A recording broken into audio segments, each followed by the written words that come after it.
blood god! Unleash your fury! Blood for the blood god! Skulls for the skull throne!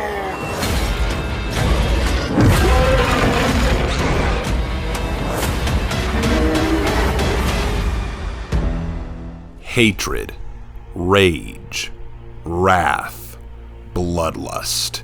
These words are all at the heart of the most ruthless and savage of the Chaos Gods, Khorne. Known as the Blood God, the Lord of Murder, the Lord of Rage, or even the Hound, Khorne is the embodiment of rage and hate. No mortal can look upon the Chaos God and survive the experience. But some have attested that Khorne appears as a great humanoid, not unlike his bloodthirsters. He has crimson red skin like blood, and he is always adorned in his plate armor with a winged helmet that reaches high, casting a shadow to fill his throne room. His armor is etched with the faces of twisted fear, pain, and torment that all those who behold him feel upon meeting him. He is often depicted seated on his great brass throne, nestling upon a mountain of skulls taken from the defeated warriors and beasts that his followers have offered him over the years. Though he is often seen sitting down on this throne, no greater warrior than Khorne exists among the forces of chaos, for battle and war is what Khorne lives for. Nay, it's what manifests his very essence. Khorne, like his brothers, draws power from the emotions and desires of mortals. Specifically, Khorne draws power from rage, anger, and violence. Murder and war waged fuels him, and every barbaric act of carnage and madness will please him. But Khorne is also a god of honor and bravery. He is a god of tenacity and endurance. Khorne has been known to show favor even to enemy warriors who show great courage and valor in combat.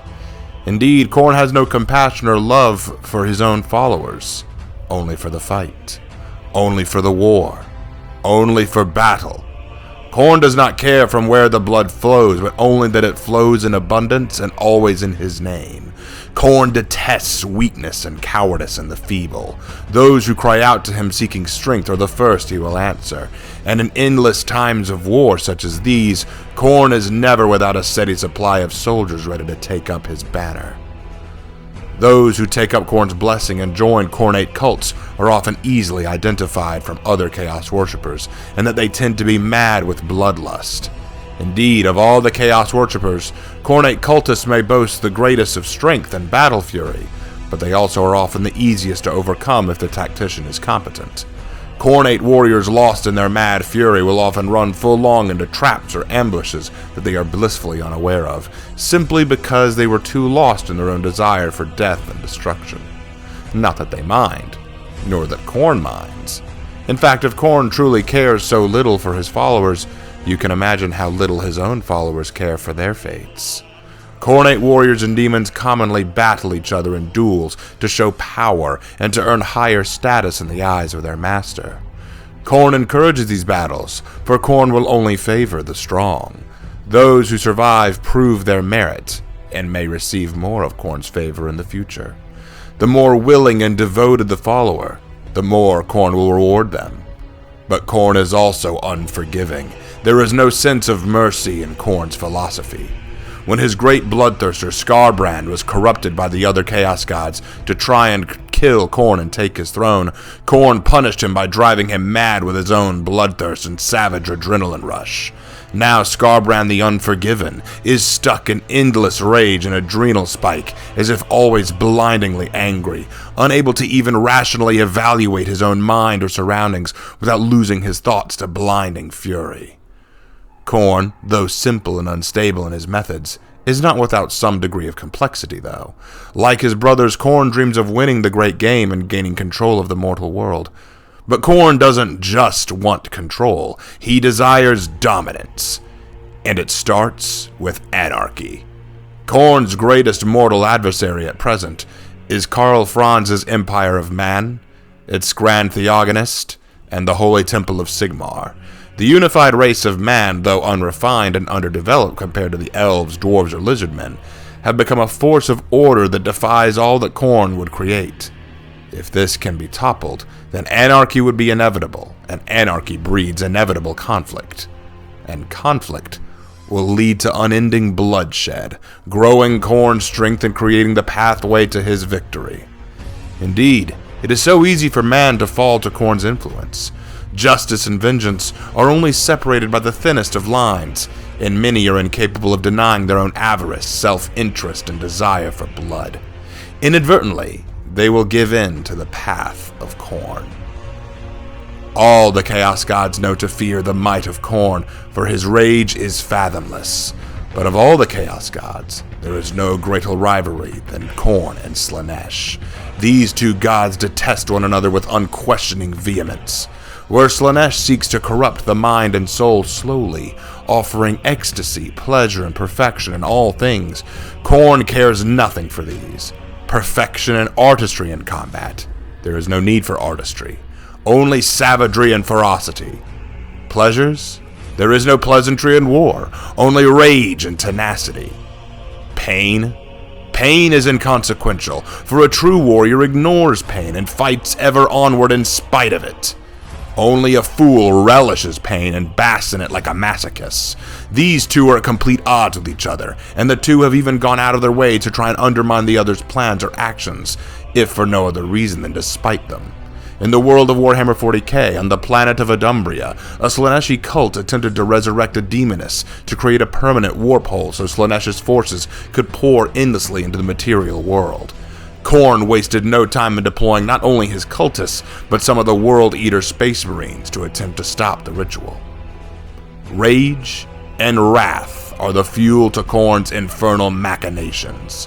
In the fires of battle, one can find a devotee of the Blood God, whether they realize it or not.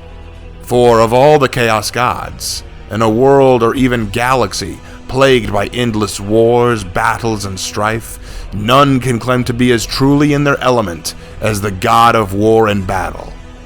For all things, mortal or in the immaterium, all will tremble at the battle cry of Khorne. Blood for the Blood God, and skulls for the Skull Throne. Now, I freaking love Khorne. He's probably the most simple of the Chaos Gods to really grasp, and yet at the same time, there's something so intriguing about a war god like him. It's easy to see where his inspiration is taken from. If Tzneetch draws from the tempting nature of demons, Khorne draws from the savagery of hell. The world of Khorne is like a hellscape of reds, blacks, and burning grounds. The very sky is crimson, and the rivers teem with lava and bubbling blood. The visage of a demon king seated on a throne, resting upon a hill of skulls, is probably one of the most demonic but also metal things I've ever heard of.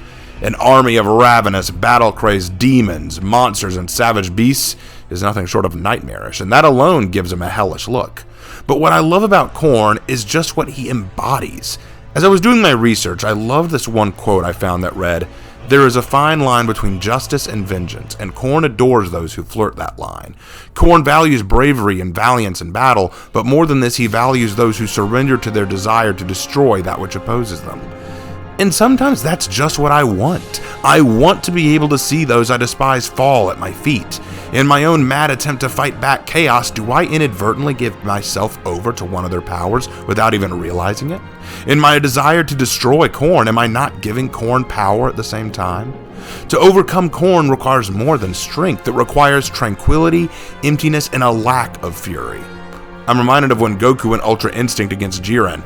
In that moment, Goku let go of his resentment, his anger, and his fears. He gave himself completely to the fight and to the infinite, and in doing so, achieved a higher power than ever before. But there are so few who could even imagine reaching such a state, because we often see rage and anger being natural fuels for our power. We hate something, and the more we hate, the more powerful we become. That's almost natural. But even with that knowledge of what fuels him, it's strange to think that Khorne would still reward his followers who fail. Like Valkia, one of his greatest champions. She was a warrior queen of Norska who worshipped Khorne specifically, and after killing a Tzneetch demon, she vowed to take its head to Khorne's throne as a prize, but she died while trekking the Chaos Ways. Khorne was so pleased with her resolve and dedication, he revived her as a Chaos champion with wings, mighty armor, and a flaming spear. He also took the head of the Tzneetchi demon she killed and turned it into a shield for her. That's quite a generous thing to do for an unforgiving and unfeeling god of war, right? My theory is that there might not be compassion in war, but there can be passion. And passion can be both negative and positive. If Khorne can feel strong hate and fury for his enemies, he can feel strong pride and excitement for those who please him. Just a theory, after all. But whatever you may think of him, there's one thing for certain. Khorne cares not from where the blood flows, but only that it flows in abundance and always in his name. And as the forces of war march onward, the ground will quake, shields will splinter, and teeth will gnash as the demons of Khorne shout the war cry that splits the realms of men and chaos alike, the sound that has rippled from not only the world of Warhammer, but into our own. Blood for the blood god!